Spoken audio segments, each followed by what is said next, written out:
Hello dear students, मैं चैन sir इस channel पर आपका स्वागत करता हूं। इस वीडियो में मैं आपके लेके आया हूं आपके जो ज्योग्राफी के चैप्टर थर्ड है natural vegetation and wild life, तो इसका जो कंप्लीट जो एक्सरसाइज की जो सॉल्यूशन है आपको इस वीडियो में देखने को मिलेगा। तो मेरे साथ इस पूरे वीडियो में बने रहिए। फर्स्ट क्वेश्चन आपका मल्टीपल चॉइस है। इसमें आपका फर्स्ट आता है the two major factor responsible for growth of the natural vegetation are. इसमें आपके डिफरेंट जो पॉइंट्स है, तो मोस्ट जो इंपॉर्टेंट जो फैक्टर्स है आपका जो है ये हो जाएगा temperature and moisture. Then second question है complete the chart by choosing from option given. यहाँ पर डिफरेंट जो ऑप्शन दिए हैं, तो यहाँ पर ये जो दो जो चार्ट्स है वहां पर दो क्या आएगा, वो आपको पॉइंट जो है चूज करने और वहां पर फिलअप करना है। तो आंसर आपका हो जाएगा डी, डिफोरेस्टेशन और सॉइल इरोजन। इससे क्या होता है, rapid silting of the dam in nearby areas. तो ये आपका सेकंड का हुआ। देन नेक्स्ट आता है आपका विच of this settlements regarding forest is incorrect. इनमें से कौन सा जो स्टेटमेंट्स है वो फॉरेस्ट से रिलेटेड क्या है आपका इनकरेक्ट है। सो आपका यहाँ पर डिफरेंट, तो राइट ऑप्शन आपका डी हो जाएगा, forest cause failure of rain. Forest के कारण से रैन फेलियर होता है ऐसा नहीं है ना, फॉरेस्ट के कारण से रैन होता है। Then which of this is not likely to have been bought from an illegal market. मतलब इनमें से क्या चीज हम जो इलीगल जो मार्केट है वहां से नहीं खरीदते हैं, तो टाइगर स्किन रफ से ये भी मिलता है। सो यहाँ पर राइट ऑप्शन आपका होगा furniture made of recycled woods, C option correct होगा। Then next in a reserve forest unlike is a protected forest.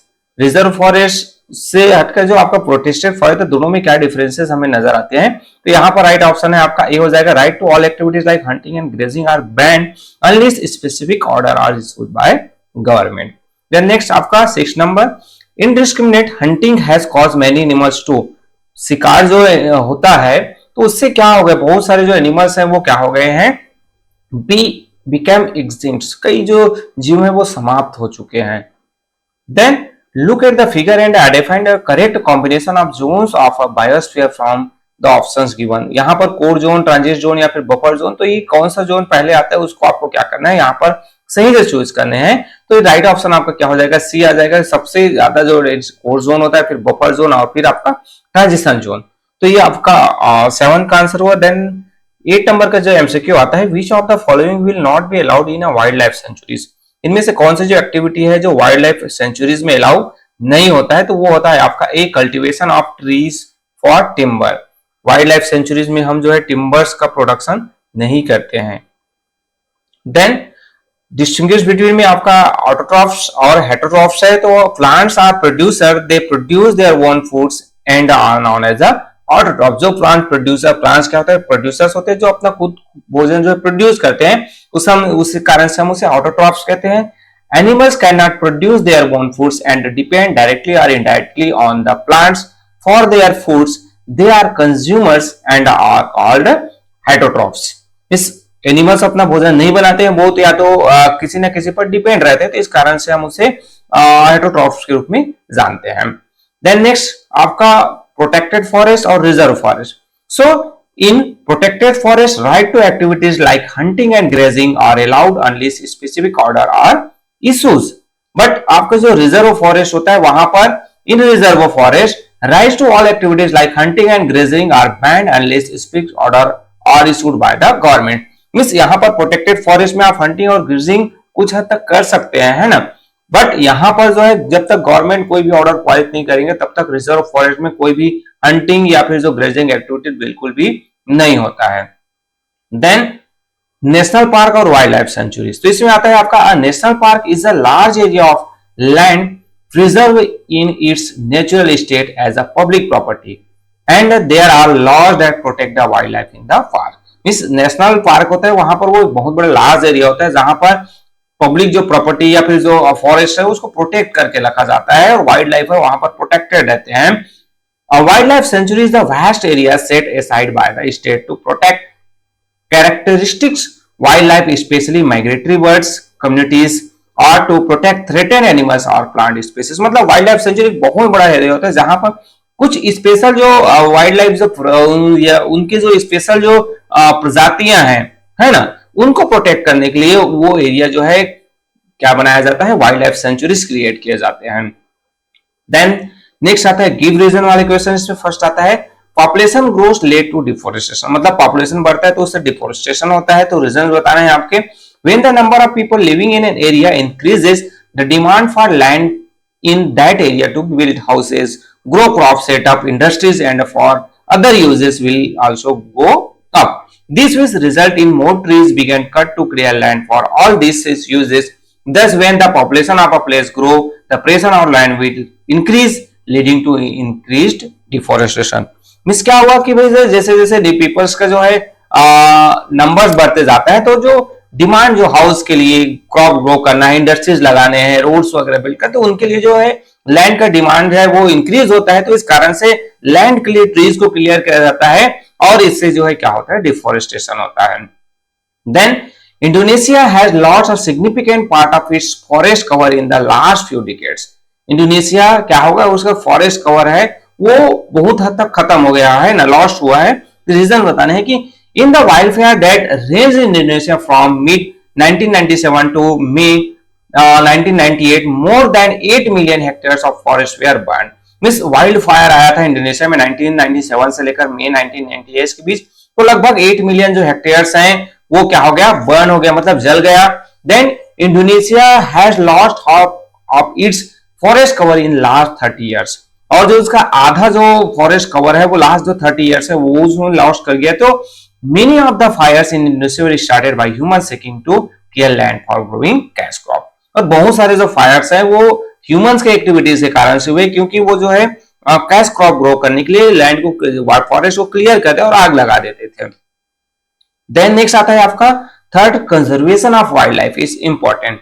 इससे रिलेटेड आंसर देखिए तो conservation of wild life is important because animals maintain the ecological balance in nature. Means conservation wild life बहुत जरूरी है, क्योंकि ecological जो balance है उसको बना के रखने के लिए एनिमल्स बहुत ही इंपॉर्टेंट है। बर्ड्स जो है क्या करता है, feed on worms and protect of, कीड़े मकोड़े को बर्ड्स खाता है। बर्ड्स कुछ जो वल्चर्स होते हैं, क्रूज होते हैं, वो स्क्वेंजर्स होते हैं, वो साफ सफाई का काम करते हैं ना, डेड एनिमल्स हैं उसको वो खाते हैं। Apart from keeping the environment clean by feeding on dead and decaying animals, they also help recycle nutrient back to the soil. साथ ही साथ ये जो न्यूट्रिशन सॉइल में जाने जब डिकम्पोज हो जाता है तो उससे सॉइल में न्यूट्रिशन आता है, तो उसमें भी हेल्प करता है। इसलिए जो कंजर्वेशन करना है वाइल्ड लाइफ को वो इंपॉर्टेंट है। Then next, answer the question in brief. Brief वाले क्वेश्चंस फर्स्ट आता है, list the various factors on which the distribution and nature of natural vegetation depend. अब कौन फैक्टर्स आपको बताने हैं जिस पर नेचुरल वेजिटेशन डिपेंड करता है। So the distribution and the nature of a natural vegetation depend on various factors like distance from the equator, altitude, sunlight, temperature, types of soil, terrains, amount of rainfall or moisture, and the gradient or the slope of the land. तो ये कुछ जो factors हैं। Then next आता है आपका what is deforestation. Deforestation क्या होता है, तो deforestation is the cutting down of trees. Forest are primarily cut down to clear land for agriculture, for settlement, for putting up industries, and for laying roads and railways line. Means deforestation तो क्या है, तो वो cutting down of trees, क्या करना है, tree को काटना, उसे हम डिफोरेस्टेशन कहते हैं। और प्राइमरी जो है ह्यूमन जो है लैंड को क्लियर करता है एग्रीकल्चर पर्पस के लिए। फिर आपका जो वो क्या करता है कि जो सेटलमेंट्स के लिए, इंडस्ट्रीज के लिए, रोड्स वगैरह लगाना है, रेलवे लाइंस के लिए, तो ये सब के कारण से वो डिफोरेस्टेशन करता है। Then third question, suggest 3 ways in which we can prevent existence of wildlife। Wild life को समाप्त होने से बचाने के लिए हमें क्या करना चाहिए, तो यहां पर आता है given below are some ways in which we can prevent the existence of wildlife. First हम देखें तो more national park, wild life sanctuaries and biosphere reserve should be set up to protect our natural vegetation and wild life. इस ज्यादा से ज्यादा national park, wild life sanctuaries और biosphere reserve बनेगा तो उससे हमारा नेचुरल वेजिटेशन और वाइल्ड लाइफ है वो प्रोटेक्ट होगा। Then while fulfilling the needs of the human population, care should be taken not to damage the environment। फिर आपका क्या होगा कि जो ह्यूमन पॉपुलेशन है तो उसको नीड्स को फुलफिल करना है, तो उसके लिए जो हम ऐसा जो ऑप्शन अपना सकते हैं जिससे हमारा डैमेज ना हो environment. Then all countries should pass strict laws against the killing and illegal trading of birds and animals। साथ ही साथ एक ऐसा जो कानून बनना चाहिए ताकि किसी भी तरीके से बर्ड्स एनिमल्स है उनका शिकार ना हो और ये जो व्यापार ना हो। देन नेक्स्ट आता है आंसर डिटेल वाले क्वेश्चंस। इसमें आपका फर्स्ट क्वेश्चन आता है, mention the different use of forest. Forest का जो डिफरेंट यूज है उसको आपको बताने हैं। तो forest have many uses, first देखें, trees produce oxygen which are living beings need for breathing. हम सांस लेने के लिए ऑक्सीजन को यूज करते हैं, जो प्रोड्यूस कौन करता है? ट्रीज ही करते हैं, फॉरेस्ट ही करते हैं। Then they prevent soil erosion, help conservation soil which is essential for growing crops. ये जो है सॉइल इरोजन को कंजर्व करने में हेल्प करता है ना, सॉइल इरोजन को रोकता है और सॉइल को कंजर्व करने में हेल्प करता है, जिससे क्रॉप्स ग्रो करते हैं हम। Then trees act a shelter belt, shelter belt का काम करता है, तेज हवाओं को रोकता है। Then the roots of trees enable percolations of water and help increase and recharge underground waters। जो ट्रीज क्या करता है भाई, जमीन जो हमारा जो सरफेस वाटर है उनको अंडरग्राउंड होने में हेल्प करता है, जिससे हमारा अंडरग्राउंड वाटर है वो रिचार्ज होता है, वाटर टेबल ऊपर आता है। Then forest moderate temperature and provide moisture through transpiration. Forest क्या करता है, तो वो हमें मॉइस्चर प्रोवाइड करता है ना, टेम्परेचर को मॉडरेट करता है, ठंडा रखता है। देन नेक्स्ट आता है आपका, we get products like timber, lac, resin, herbs, fruits, nuts, gum and fuel woods from trees. तो ये हमें जो फॉरेस्ट प्रोडक्ट्स भी वहां से मिलते हैं। तो 6 पॉइंट है, इनमें से आपको जो भी 5 पॉइंट्स लगता है इजी वो आप नोट डाउन कर सकते हैं, 6 करना जरूरी नहीं है। देन नेक्स्ट आता है आपका, right a note on the effects of deforestation. Deforestation के जो इफेक्ट्स है उससे रिलेटेड नोट डाउन आपको करने हैं। Answer, deforestation impact the environment in many ways. Different तरीके से डिफोरेस्टेशन हमारे एनवायरनमेंट को प्रभाव डालता है। फर्स्ट आता है इसमें पॉइंट की, जो डिफोरेस्टेशन है resulted in soil erosion on a massive scale with no trees to hold the soil in place. Rain takes away the fertile top soil from the land living in villages and divides of nutrients. Means यहाँ पर क्या होगा, forest है, deforestation हो जाएगा तो soil erosion बहुत ज्यादा होता है, क्योंकि हमें पता है भाई ट्रीज के जो रूट्स है वो सॉइल को पकड़ के रखता है, और अगर नहीं रहेगा तो पानी, वाटर है या फिर एयर है, वो क्या करेगा, वो बहा कर ले जाता है, उड़ा कर ले जाता है किसको, सॉइल के जो टॉप सॉइल है जिसमें न्यूट्रिशंस होता है। Then the rainwater run off the surface of the land so rapidly that is unable to seep into the ground. This resulted into the lowering of the water table in the areas. Means rain water होगा तो बारिश का पानी बह जाएगा, क्योंकि trees ही नहीं है तो फिर पर्कुलेशन नहीं हो पाएगा, जमीन के नीचे रीच नहीं पाएगा, इससे हमारा जो ग्राउंड वाटर है वो रिचार्ज नहीं होगा, वाटर टेबल नीचे चला जाएगा। Then deforestation also destroy the wildlife of the areas. Animals are forced out into the open and end up begin easy target for poachers and hunters. They also start attacking human habitation in search of foods. Deforestation से हमारा जो जंगली जीव है, wild life है, वो भी नष्ट हो जाता है। एनिमल्स है वो बाहर आने लगते हैं, क्योंकि फॉरेस्ट ही नहीं है तो जंगल में रह नहीं पाएंगे, बाहर आएंगे तो शिकारी उनका शिकार कर देता है, या फिर जो ह्यूमन हैबिटेशन है वो लोगों के घरों में अटैक करते हैं ताकि उनको खाना मिल सके, रहने की जगह मिल सके। तो इस तरीके से डिफोरेस्टेशन है डिफरेंट इफेक्ट डालता है। देन नेक्स्ट आता है आपका third number, what are the biosphere reserve, explain how biosphere reserve are zone. Biosphere reserve क्या है और डिफरेंट जोन उसके बताने हैं आपको। तो biosphere reserve they are created to protect our natural vegetation and wild life. हमारे जो नेचुरल वेजिटेशन और वाइल्ड लाइफ को प्रोटेक्ट करने के लिए बायोस्फीयर रिजर्व बनाए जाते हैं, और they are specially protected natural areas which are zoned according to intensities of human activities. Human activities के जो अकॉर्डिंग ये जो डिफरेंट जोन्स बनाए गए। फर्स्ट आता है आपका the core zone is free from human intervention. The buffer zone serve to protect the core zone from harmful impact and is used only for forest research. Then the transition zones contain area given over to traditional agriculture uses and areas marked to agriculture research. मतलब core zone होता है वहां पर कोई भी human activities नहीं होती, human जो है नॉर्मल पर्पस के लिए वहां जा नहीं सकते हैं। साथ ही साथ जो बफर जोन है वो कोर जोन को प्रोटेक्ट प्रोवाइड करता है, और यहाँ पर सिर्फ फॉरेस्ट रिसर्च से रिलेटेड एक्टिविटीज हो सकते हैं। ट्रांजिट जोन जो है वो आपके कोर जोन के बाद में आपका जो बफर जोन, उसके बाद जो ट्रांजिट जोन होता है जहां पर जो ट्रेडिशनल जो एग्रीकल्चर होते हैं, मतलब ट्रेडिशनल जो लोग वहां पर रहते हैं वो एग्रीकल्चर कर सकते हैं, और जो एग्रीकल्चर रिसर्च से रिलेटेड वहां पर एक्टिविटीज हो सकता है। तो इस तरीके से ये बायोस्फीयर रिजर्व से रिलेटेड आंसर थे। देन नेक्स्ट आता है आपका, what can be done to ensure the participation of student in protecting forest and wild life.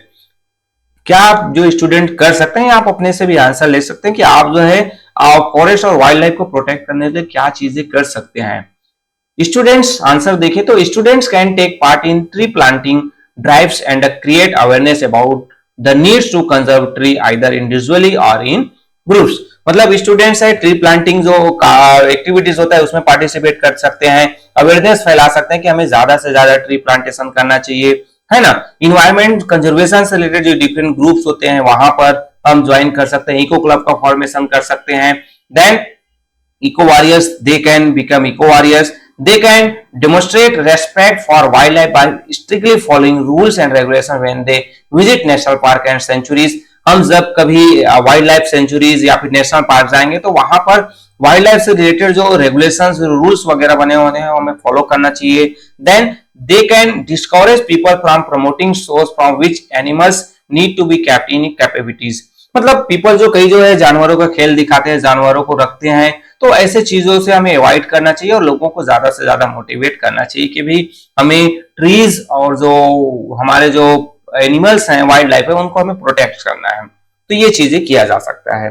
Then map based question है, मैप में आपको डिफरेंट जो प्लेसेस हैं वो आपको दर्शाने हैं, हमारे नेशनल पार्क और बायोस्फीयर रिजर्व है। तो आप देख सकते हैं यहाँ पर डिफरेंट जो मैप्स हैं आपके बुक्स में है या फिर आपको आपके स्कूल्स में आपको एटलस है वहां पर भी आपको ये मिल जाएगा।